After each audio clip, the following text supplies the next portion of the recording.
Tay, mano po? Kaawaan ka ng Diyos, anak. Meron po sana ako sasabihin sa inyo. Oh, ano yun, anak?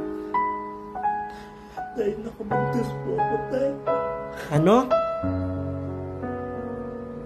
Nakabuntis ka? Ay, anak naman, paano ngayon to?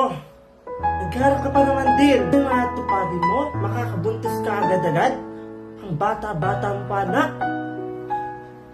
Tay, kasi di ko po alam. Yun na nga, anak. Hindi ko naman pong protection eh. Kahit na pa, anak. Ano niyo po ako, Tay?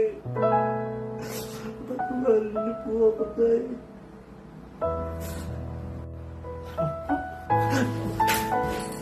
Alam mo, napakahirap ako. Nagtatrabaho ako sa bukid kahit saan para matustos ang pag-aaral, anak, para makatapos ka. Ngayon, anong ginawa mo sa sarili mo?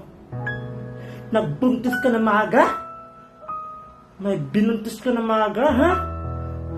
Patawaran niyo po ako, Tay. Paano ngayon to? Pag nalaman ng mama mo na nakabuntis ka, magtatrabaho yung nanay mo sa ibang bansa para makapag-aral ka lang? Para makakuha ka ng magandang buhay? Tapos magpapamilya ka ng walang sa oras? Anak, ginawa mo sa sarili mo. Ano? Tumatawag ng nanay mo, anak. Paano sasabihin to, anak?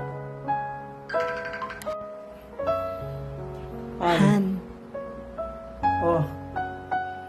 Kamusta na si Jenard? Meron sana ako sasabihin sa'yo. Huwag ka magulat, ha? Yung anak mo si Jenard nakabuntis. Ano, Han? Han naman? Ba't di mo tinitignan yung anak natin? Nagpapakahirap ako dito sa ibang bansa para may matustusan lang siya. Tapos kanya lang yung maririnig ko.